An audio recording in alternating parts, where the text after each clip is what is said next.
China cannot stick with the Islamic Republic because neither China nor Russia, after the experience of North Korea and it's becoming a nuclear power, can afford to see a nuclear Iran. Trump will tell Xi, we don't want any of your involvement, we don't want any of your help, but with respect to the Taiwan issue, that if I'm going to ease up on you, you just look the other way on the Islamic Republic. I think we would all agree, as most Iranians around the world would at this point, that this regime is not reformable. With that ship has sailed, the notion that we can somehow reform this regime into something that would be palatable to the Iranian people. China has supplied the Islamic Republic with all the know-how that it needs for these CCTV cameras. Trump will ease up on Taiwan. Xi will agree to abandon the Islamic Republic, not buy oil from the Islamic Republic, stop the ghost armada of oil tankers, and as a result, little by little, letting go of the Islamic Republic for a promise of a better deal elsewhere.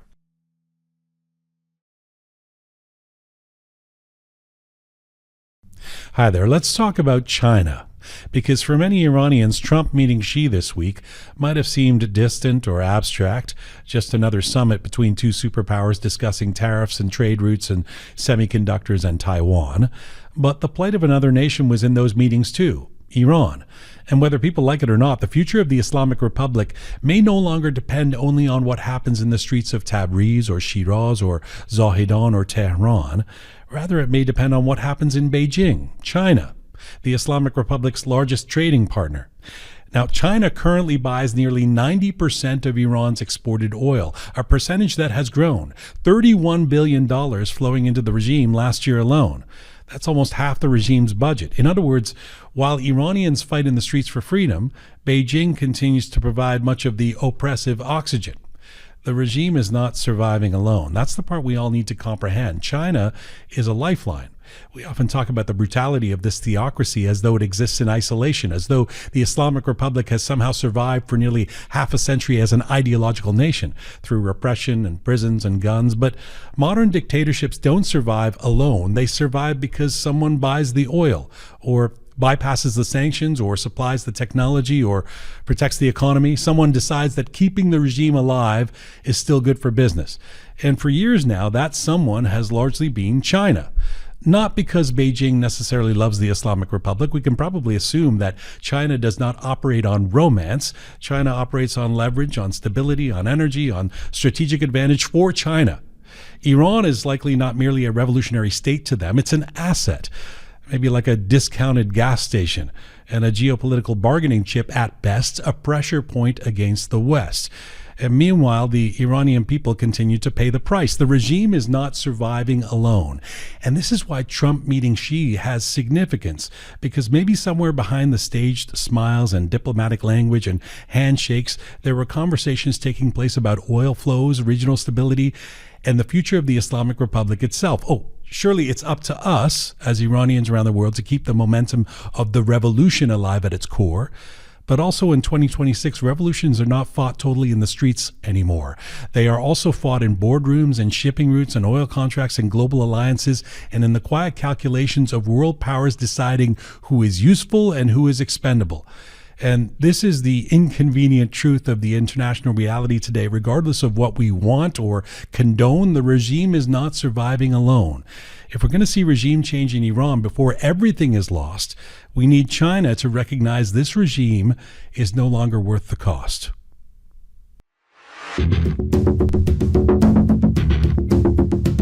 It's May 14th, 2026. This is Roqe.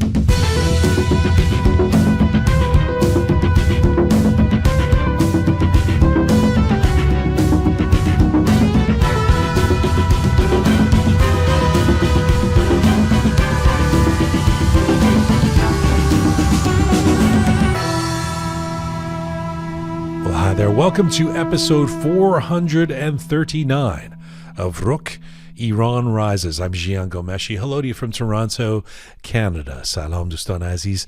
Durud Basham. I hope you are doing okay wherever you are tuning in from around the world. This is the 35th episode in our Iran Rises series. This one entitled, Can China Decide Iran's Future? Can China decide Iran's future? Well, once again, events inside Iran and around the Iranian diaspora are moving at breakneck speed. So we have to note that we are recording this episode at approximately 3:30 p.m. Eastern Time here in Toronto on this Thursday, May 14th.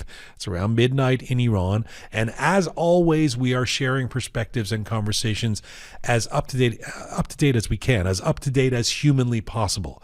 So hopefully you'll give us that grace if things change in the next few hours and recognize when we are recording this. Now, just before we get going, if you do like what we've been doing over the last few months, especially with this Iran Rises series, if you appreciate our independent programming and or you just want to support us, you can do so on YouTube. If you like what we do as alternative independent media, just hit the super thanks button on YouTube, and you can contribute to keeping Roqe alive and thriving. We appreciate you. If you hear me say this each show and you think, oh, maybe I'll do that at some point, maybe today's the time, you just press that button and support us. It really makes a difference, and we appreciate those who have hit the super thanks and have supported Roqe Media in this time. What we do is completely independent.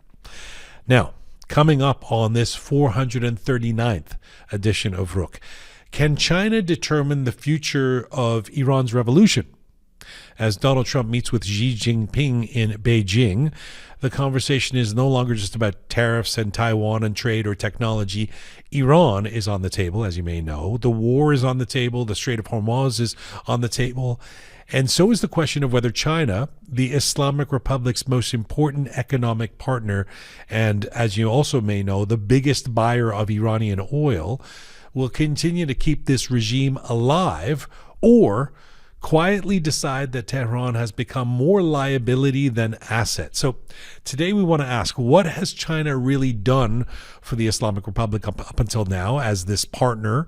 What has Beijing been doing during this war? And what might Trump and Xi be saying behind closed doors about Iran? And what would be the best case scenario? What would it look like for Iranians who want regime change and the Lion and Sun revolution to succeed? To discuss all of this, we're joined by two returning Roqe guests with deep insight into foreign affairs, strategy, geopolitics, and the future of Iran. A couple of our favorites, historian and commentator Dr. Shahram Kholdi and national security and strategic affairs analyst Shayan Sami'i. Let's get to it. Let me tell you about Stellar Law. Today's episode of Roqe is brought to you in part by Stellar Law. Stellar Law is a boutique litigation firm based in Toronto, founded and led by Rana Nosrat Panoah.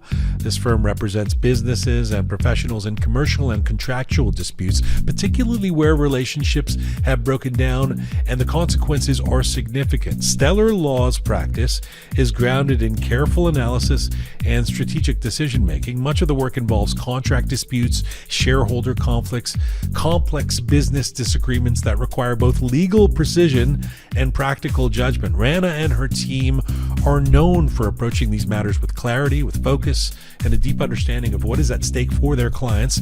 So for those navigating serious disputes with real commercial impact, check out Stellar Law at stellarlaw.ca. And thank you again to Rana Nosrat and the team at Stellar Law. And if you are Iranian, do note that Stellar Law operates in both English and Persian. If you prefer to deal in Persian, you can do so. Thank you, Stellar Law. And let me tell you about FamLuxy. This episode of Roqe is brought to you with the support of FamLuxy. FamLuxy is a cultural fashion platform dedicated to supporting and showcasing independent Iranian artists. In a time when Iranian voices and creativity face unprecedented challenges, as you may know, FamLuxy stands as a bridge, bringing the spirit of Iranian craftsmanship to the world. Every creation tells a story of art, culture, and individuality. By choosing FamLuxy, you support independent artists and meaningful design. Now, in 2023, Famluxy introduced its exclusive collection Glory Days at New York Fashion Week, featuring the King and Queen line, an artistic tribute to 2,500 years of Iranian imperial heritage and the timeless strength of our culture. If you haven't seen this collection, you need to get one of these items. They are fantastic. Do so if you have not already done so.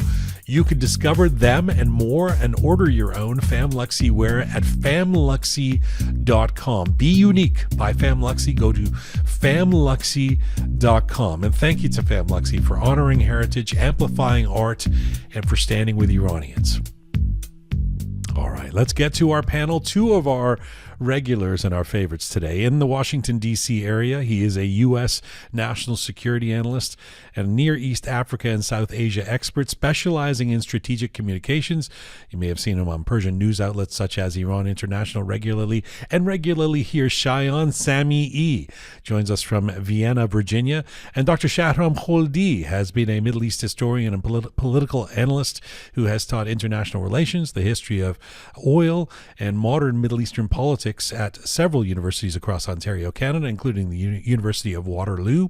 He holds a PhD from the University of Manchester, where his research focused on the politics of memory and the historiography of the 1979 Iranian Revolution. He has written and spoken extensively on Iran's contemporary political dynamics, regime narratives, and regional geopolitics. Shahram Kholdi joins us from Southwestern Ontario today. Hello to you both. Hello. Hello, John. Thanks for having us. Sharon John, greetings to you. Yes, greetings to both of you. It's a privilege to be on the program again. Thank you, Jean-Jacques. It's always so great for me to have both of you on, partly because I know I can relax and let you do the driving. You're both so good at this and you're so informed. The title of this episode is Can China Decide Iran's Future? So what I thought we'd do is some kind of a primer on what the relationship between the Islamic Republic and the regime in Iran has been with China over the last few decades, what the relationship has been like during the last 5 months and during the war, what Trump's initiative would be going to Xi vis-a-vis Iran at least, and what would be the best case scenario in terms of any determinative power that China can have over what happens with respect to Iranians. So let's start with a very basic question in terms of the primer. How important is China in the survival of the Islamic Republic today? This would be economically, diplomatically, strategically. Let's start with you, Shayan.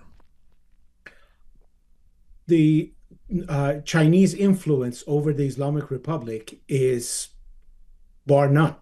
So we know that it is of utmost importance for the Islamic Republic that China doesn't go into a deal with Donald Trump that excludes the Islamic Republic. How do I mean? Because right now, the Iran situation is a regional crisis, whereas we want to determine what is their placement in an global bargaining chip between two of the world dominant economies. Donald Trump is trying to get from Xi a cooperation that he will tame the Islamic Republic into agreeing about the Strait of Hormuz reopening. What does Xi want in this process has nothing to do with the Islamic Republic. Xi wants Trump to ease off on Taiwan. So they both are trying to reach a consensus on how do I get what I want without giving too much. In this process, I think the Islamic Republic will be sacrificed by China. Why?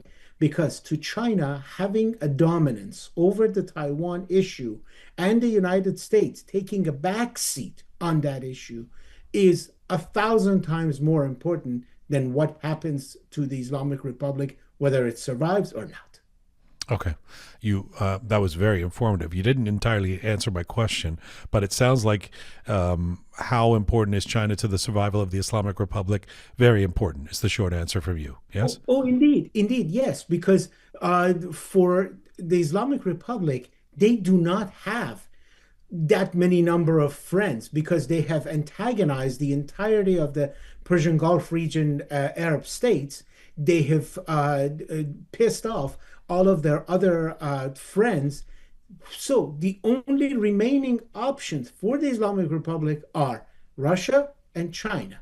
Russia is itself bogged down with the war with Ukraine, so they cannot be of importance or of assistance to the United States, to the Islamic Republic. So it only remains China. And Okay. China is trying to find a way for itself to find a deal. Okay.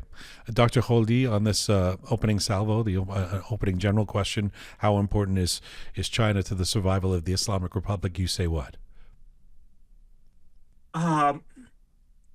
Since 2009, China, since 2009 to 2011, I can pull up the numbers if you want me to, because I've had the occasion to be interviewed on this topic over the past 48 hours. So I had to go through notes and all sorts of things in order to make sure that that I have everything on record. Sorry. You're doing other interviews?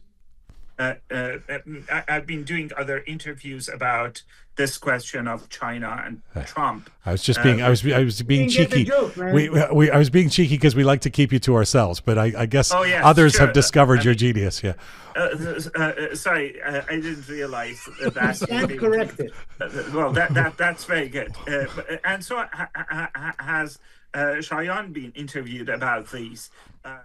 What is crucial about these years is that these are the years of Ahmadinejad's second term, the man who wanted to wipe Israel off the map of the world, the man who really became the protege of Khamenei with respect to the Iranian nuclear program. What the Chinese did was that at the same time that they were abiding by Obama sanctions and cooperating with Obama in exchange for a lot of good deals that they were getting from the Obama administration, they stayed on board with the United States sanctions to push the Islamic Republic to JCPOA. However, at the same time, they expanded their military economic relations with the Islamic Republic. And the Islamic Republic didn't have much to offer but its crude oil. So it became a reliable exporter of oil. And today,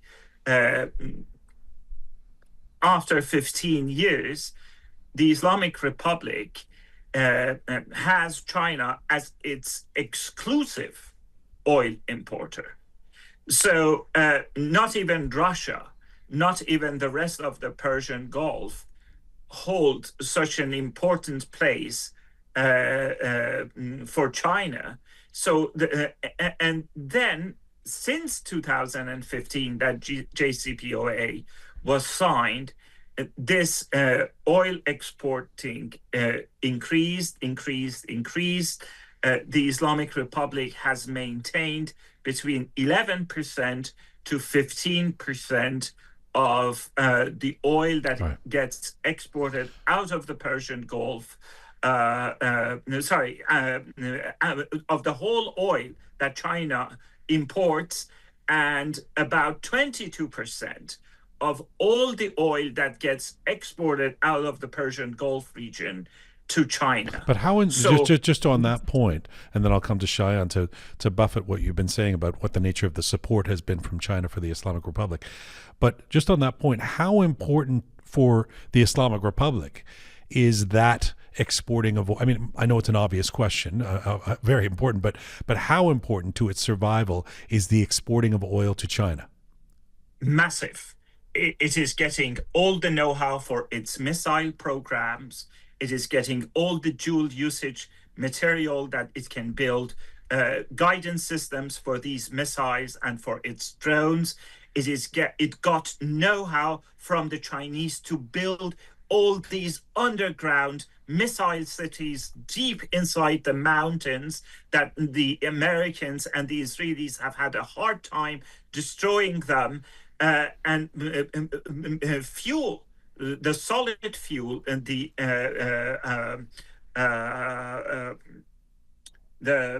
chemical ingredients for the solid fuel for these cruise missiles, and ballistic missiles, they all come from China. So that is massive, as you say. So Shayan, let me just one more thing, John, I forgot. And most importantly, in terms of security and repression, China has supplied the Islamic Republic with all the know-how that it needs for these CCTV cameras that are all over the country, that are basically surveilling people's day-to-day life, and the software to identify people's faces, to arrest people on a whim whenever they want, and of course the know-how that the Islamic Republic needs for cyber warfare. Okay, so leapfrogging onto that, Shayan, and that's a great primer for what the nature of this supporting the Islamic regime has been. When people talk about China supporting the regime, this is what I wanted to get to. What does that actually mean? So give us your perspective. Are we talking mainly about oil purchases? Are we talking about sanctions evasion, or technology, or diplomatic cover, or military components, or something more systemic? Your perspective. I believe the relationship between China and the Islamic Republic is one of a landlord and peasant. China doesn't look at the Islamic Republic as an equal partner. China looks to the Islamic Republic as a tool to be able to use against other world powers, per se, the United States, or the Persian Gulf Arab states, especially Saudi Arabia. So the way China is treating the Islamic Republic, it's saying, you provide a certain leeway for me to exert my power regionally and globally. Therefore, China is not looking at the best interest of a partner or a strategic partner. China is looking at this operation as what serves my purposes best, and what can I impose on this peasant of mine. So we can see that as long as this relationship is not an equal partnership, we can see that China will be able to impose its will on the Islamic Republic, and the Islamic Republic, because it has been so isolated, has no other way to go, has no other means of protecting itself or creating opportunities for itself. So that's what we have right now, that China is using the Islamic Republic, and the Islamic Republic has no other recourse. That's a fascinating dynamic. If China is this great a lifeline, basically, for the Islamic Republic, you both made the case it is, and others have as well, it's a bit strange that that hasn't been the focus of even for the Iranian diaspora, of a lot of our energy and demonstrations. I mean, concomitant with Trump Act Now, or, please Bibi, or Western media help us, etc. Sounds like we should be in front of the Chinese embassies, or speaking to Chinese consulates saying, stop enabling this regime. No, Shahram? That is absolutely correct. I think I know that Shayan is abiding by your guidelines and instructives that we should keep it absolutely simple for so that this conversation is completely accessible to all levels of audiences. But you see, in international relations, the expression that I'm sure Shayan decided to very gracefully explain in the simplest possible terms, the expression that we use is patron-client relationships.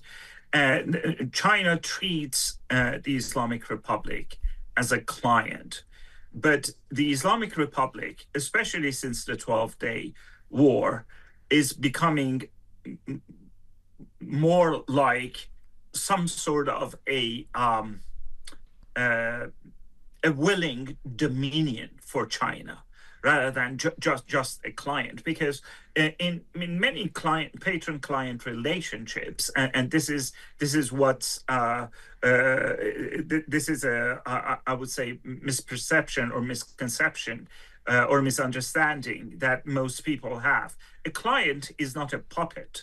A client can wield a certain degree of influence, can make different patrons vie for its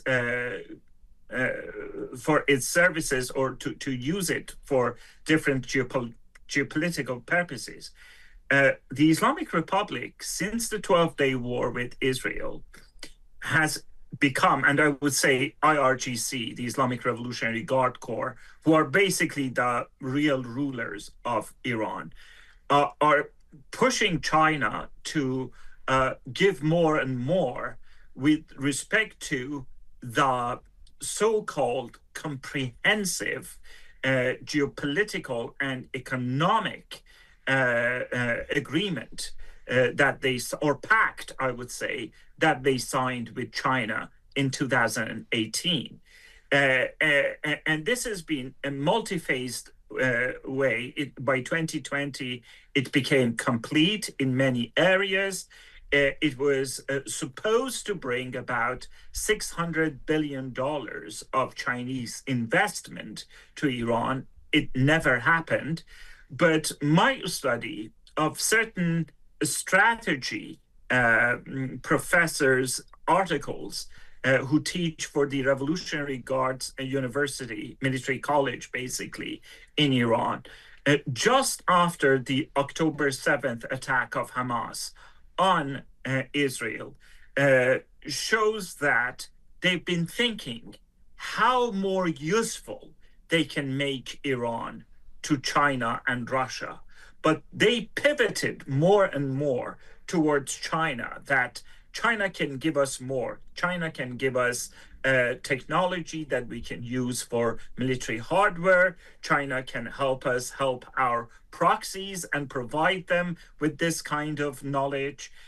China can give us knowledge for cyber warfare. And so if we keep the West bogged down in the Middle East, China will have a freer hand in the South China Sea and, of course, the Strait of Taiwan.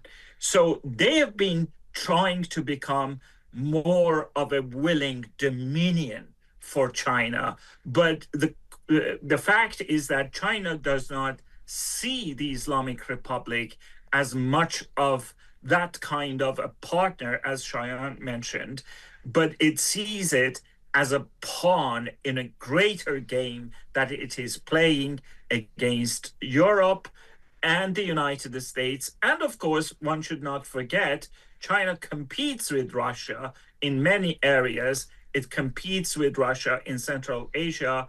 And even though China and Russia appear to be on the same page, they are still in competition over Iran and its utility for their own greater geopolitical purposes. Okay, so if all of that is true, Shayan, talk to me like I'm a 6-year-old on this. It's explain this to me. I do like the elementary, accessible way of explaining these things. Why wouldn't China accede to most of the world saying, look, this is a dodgy character that's exporting terrorism, that is causing all kinds of trouble. If Iran, if the Islamic Republic, that is, means less to China than China means to the Islamic Republic, why not cut them loose and be more in good relations with the U.S. or other countries who ostensibly would have been pressuring for that? Yeah, Shayan, yeah. You're muted, Shayan.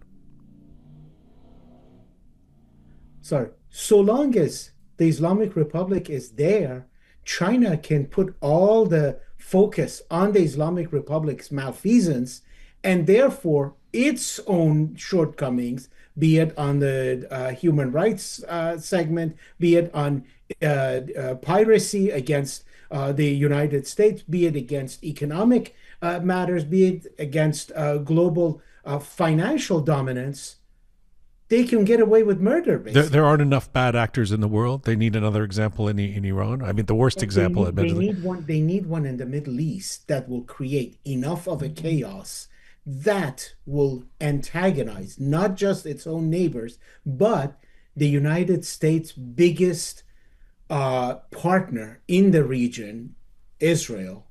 So that will create a rather connection or attachment for the United States so that the United States feels obligated to do its utmost to help Israel. Therefore, keeping the Islamic Republic in place will create that antagonism so that they will be able to do whatever their heart desires on other world stages, and the world powers do not have the bandwidth to contend with all of them. Therefore, they will pick and choose. But as Iranians, it sounds like, as I was saying to Dr. Kholdi a moment ago, we really need to wake up to who's holding the key to potentially changing the circumstances here. Like I've seen you on a demonstration in D.C. We were walking together.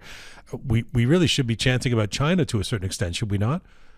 Absolutely. But see, Jian, here is our challenge. And because in all of our programs and all the programs I've had the privilege to be with you on, we're not selling dreams to people. We have to tell them the truth. And the truth to the matter right now is that in our opposition, we are not being strategic thinkers. We are just being reactionary. Mm. And this is part and parcel of what our background as Iranians have been. We have not learned the first things about democracy and the fact that democracy is messy, but we have to take advantage of our opportunities, not just beg for help from a few world powers who sing our songs. That's why we do not have a true focus. If we are focused enough, yes, we do have to ask the United States and Israel, as the world powers who have tried to help us, who have stated that the Islamic Republic is a menace and has to go. But we also have to remember, we have to put the pressure on those who are using the Islamic Republic, not considering the people of Iran as anything, and trying to save the game for themselves. So, yes, I totally agree with you that we have not been strategic thinkers, we have not been strategic doers, and that's maybe part and parcel of why this movement has been in a period of lull. Shayan, let me stick with you for a second and come back and then I'll come to Dr. Kholdi with the same question. The impetus for this conversation today, I mean, it's something that we could have had many times over the last few months, but it is the fact that the president of the United States, Trump, has been in Beijing and meeting with Xi. And I tried to do a survey of the of the news reports just before we started this conversation, and there's really not that much to say about what happened with respect to Iran. There's a couple of sort of vanilla statements that China agrees with Trump that the Strait of Hormuz should be open and that Iran should not be a nuclear power. You said a little bit about this in your first response to my first question, but if you can expand on it, and then Shahram, bring you in with the same question. What do you actually think was talked about between Trump and Xi, or perhaps what aspirationally do you think might have been talked about between them? See, Xi wants a reduction of military and strategic efforts by the United States in and around Taiwan. She wants a reprieve. She wants an opportunity to breathe and also to tell its people that we are being considered a global leader. By the pageantry that he bestowed upon Trump, he's trying to assuage Trump's ego and to get what he wants from Trump. She wants legitimacy, Trump wants action. She wants the United States to help as far as making China and understanding and recognizing China as a global power.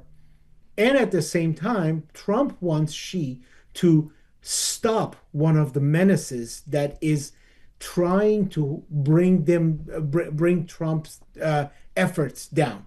So, to summarize it, Xi wants cooperation from Trump on the world stage as a global partner.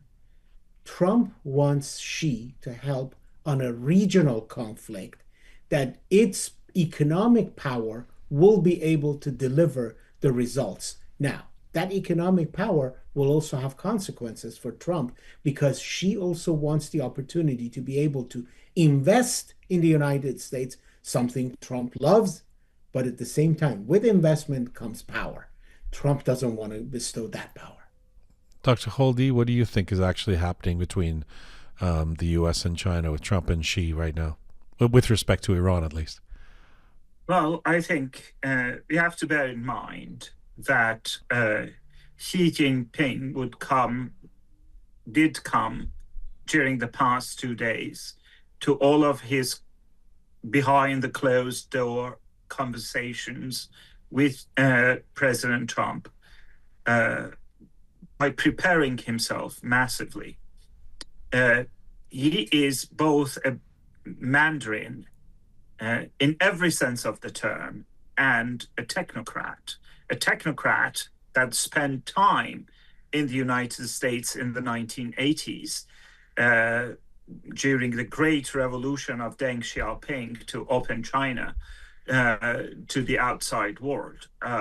So if we want to imagine what has been exchanged, he must have told Trump that we have a comprehensive strategic partnership with the Islamic Republic that we started in 2016, that we inked and signed it in 2021, and we have certain commitments to the Islamic Republic. You have certain commitments to Taiwan, but these are our red lines, the same way that with respect to Taiwan, the same way that you have certain red lines with respect to the Islamic Republic. Trump, in exchange, and based on whatever briefing that he has received, he could have said that, well, you folks promised between $300 to $600 billion to these Iranians, and you didn't even invest a penny. You just turned them into another great China's customer. And these people are so pathetic that they did not even object to you for the way you are treating your own Uyghur Muslims, even though they call themselves like the bastion of the defense of the Muslim peoples around the world. They are just a group of thugs that you are supporting. Press them to open the Strait of Hormuz. It is in your interest and whatnot. And I brought all these people. I brought president of all these important companies, Apple, whatever. Let's strike a deal. But let's open this Strait of Hormuz because your people are suffering. And here it is that I think is the rejoinder or retort or rebuttal, however we want to call it, from Xi, that my people have a lot more stamina than your people do. That in California, your people are filling up the tanks at $6 a gallon, while here we have like 40-50% of our fleet of cars and transportation. They are all relying on electric. and electricity. So I think in this in this tug of war that is going on between Xi and Trump, something will emerge.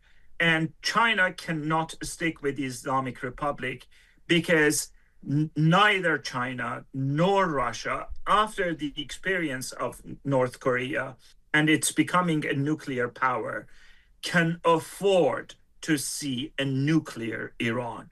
So the question is that how both sides will be jockeying in the next few hours that are left of Trump's visit with respect to basically juggle through their own demands and get something out of it. And in my opinion, we will see some sort of a UN resolution that Russia will abstain, that China will support. China will remind, she will remind, or might have reminded Trump that China did broker some sort of a deal between Saudi Arabia and the Islamic Republic in 2023 to normalize their broken diplomatic relationship, that it can act as a good peace broker, as an honest peace broker.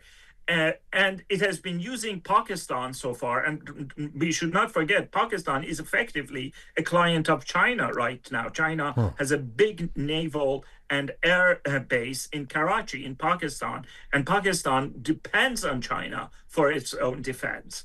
I think Xi has a lot of cards, but he is exaggerating about the stamina of the Chinese people. I think those 300, 400 million Chinese that are buying all sorts of luxury items from Italy and France, they too will not be tolerating the state of affairs. And China's farmers still depend on a lot of petrochemical and fertilizers that come out of the Persian Gulf. However, Trump promises cheaper oil from the United States to China, that will not still be able to supply China with all the needs that it has.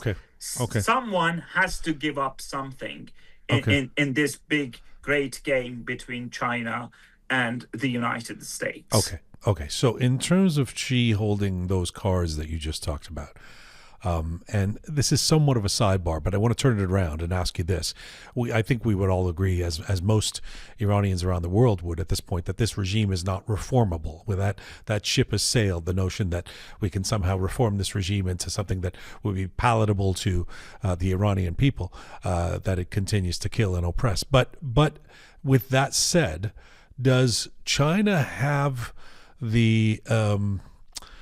does it have enough leverage over Iran, over the Islamic Republic regime, to pressure the regime into changing its behavior somehow, to even go so far as to determine who the leadership is? Very quickly on this one, if you can both give me short answer, no. And Netanyahu, the Prime Minister of Israel, expressed that in his 60 Minutes interview with CBS, when he expressed his dissatisfaction with the role that China has played in supplying Iran. And we should not forget this negotiation between Trump and Xi.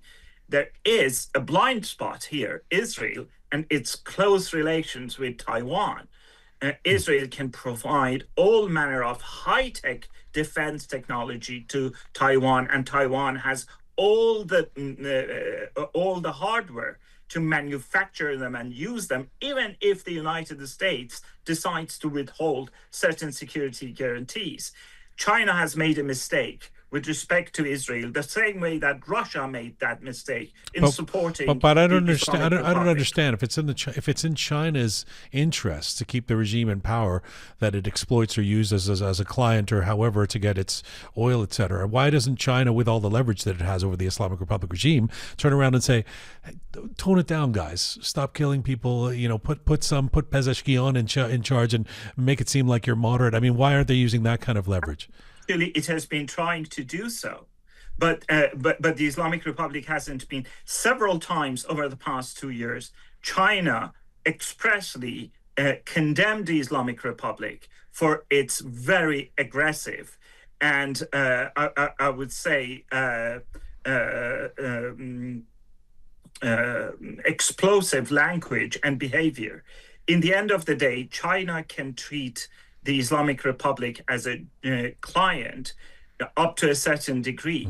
If the Islamic Republic becomes a liability, the way Islamic Republic became a liability to Russia, and we saw how Russia basically slapped the Islamic Republic in the neck by withholding support from Syria and allowing Syria to collapse, and taught the Islamic Republic a lesson that if they go behind Russia's back and conspire something with Hezbollah and Hamas and create mayhem in that part of the Middle East, Russia has bigger fish to fry in Ukraine. Let me just Russia is not going to do anything. So China will have to do the same balancing act.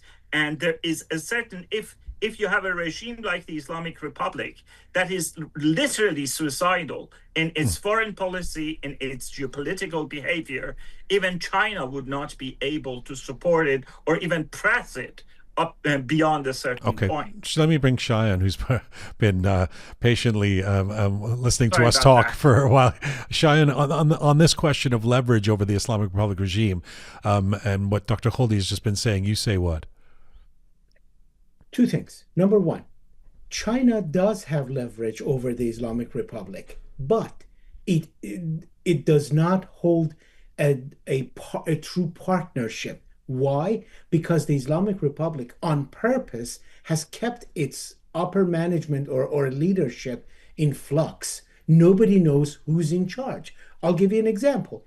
A couple of days before Trump's trip to Beijing, the Islamic Republic ambassador to China, Abdurreza Rahmani Fazli, who used to be the interior minister during Rouhani's 2 terms and was the deputy to the commander-in-chief of the law enforcement forces in Iran, he came out and said, China needs to realize that we are a true partner and we go way back, and our historic cooperation and collaboration is bar none, and nobody can intercede or nobody can supersede that.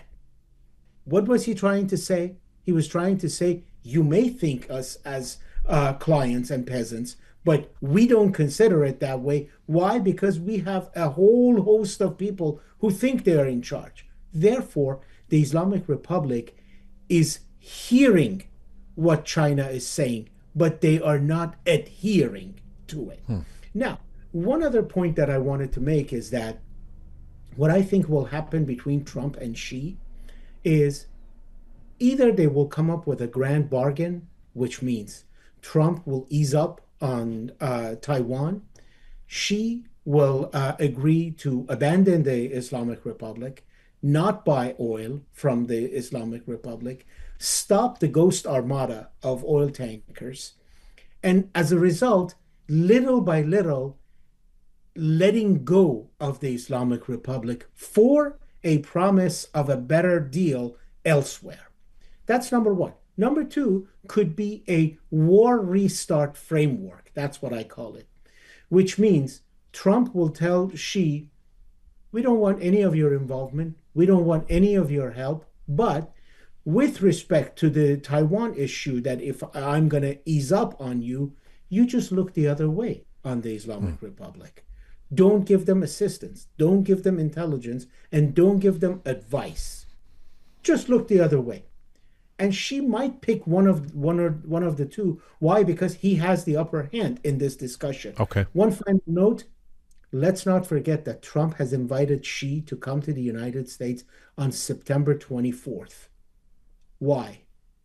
Because September 24th is about 2 weeks after Labor Day, when people in the United States are paying dire attention to the economic news, and they will be making decisions for their ballots for the midterm elections. Okay. And that's the day that a week after that, mail-in ballots will be issued. Trump hates it, but he's trying to also play domestic politics as well. Okay, so that's a great segue to a final question for you both. I appreciate that. And that is from our perspective. Our perspective being the Iranian perspective, the perspective of those Iranians or non-Iranians around the world who are aching for change in Iran and who've been demonstrating for it in small or big ways over the last 5 months. What would be the best case scenario from the perspective of the Iranian people with respect to China? Would it be China cutting off all oil purchases? Would it be China staying neutral, as you just talked about, Shayan, just like hands off, we're out, we're not going to say anything? Would it be pressuring Tehran and the regime? Would it be making a broader deal with Trump? What is the best case scenario from the perspective of Iranians who want regime change? Dr. Kholdi, and then final word to you, Shayan. I think the best case scenario would be that either people who have a recognition on the world stage amongst the Iranian opposition would reach out to the Chinese and assure them that should they withhold their support from the Islamic Republic and replace the 22% oil of the basket of the Persian Gulf that belongs to the Islamic Republic temporarily with other sources, and help with the transition from the Islamic Republic to another regime that is pluralistic, that is democratic, that new regime, that new state in transition and afterwards will make sure that China is treated on an equal basis with all other countries. Because right now, especially since the 2021 comprehensive agreement between the Islamic Republic and China, a majority of the Iranian people see China as well as Russia as enablers of this regime. Right. And I think one of the reasons that Xi and Putin are concerned about the fall of the Islamic Republic, beyond all the goodies and benefits that they are getting from this regime, is that they are concerned that a new Iranian state after the Islamic Republic would not be friendly to them. But the fact is that Iran would need to be on good terms with all countries to disenthrall itself from the politics of the Islamic Republic that bans and attacks and doesn't have relations or has extremely adversarial relations with one part of the world versus another part of the world. If the Iranian opposition, especially figures that matter and have name recognition, do behind the scene assure the Chinese that they would make a case on their behalf if they, at this critical moment, at this critical juncture in history, instead of enabling this regime, come to the aid of the Iranian people, China will receive the same treatment that the Europeans that have been equally enabling the Islamic Republic from a new Iranian government, so that we would be not only on the path of truth and reconciliation within Iran amongst various segments of the Iranian people, but between Iran, China, Russia, and Europe, for the Iranian people, a majority of them at least, within and without the Iranian borders, believe that these countries have been aiding and abetting the Islamic Republic's repression by either being passive towards it or even supporting it. Okay. It's an excellent suggestion. I mean, very quickly, have you made the suggestion to some of the opposition leaders that you talk about? Unfortunately, they do not. I'm not in touch with them directly. Sounds like they should be. You should be. That would be. It's a great idea. It's a great suggestion. Final word to you, Shayan, on best case scenarios from the perspective of Iranians who want regime change vis-a-vis China and how this develops. I think the best thing for the Iranians who seek freedom would be for the United States to offer China trade relief, technology easing, offer of a long-term energy flow in exchange for the losses of imports from the Islamic Republic, but keeping the Taiwan noose around the Chinese, and at the same time giving the Chinese the opportunity to become a long-term player in the Middle East. Therefore, I think the question for the future for the Iranians who seek freedom is not, can diplomacy survive? In my mind, it is, what price are China and the United States willing to pay or exchange in order to shape the next phase of a free Iran? It's, as I said at the top, always a pleasure to have you both here. I learned from you. I appreciate you, and we always get a great response from the audience. Thank you for doing this today, and hope to see you again soon. Thank you for having us. It was a pleasure. Khodafis. Khodafis.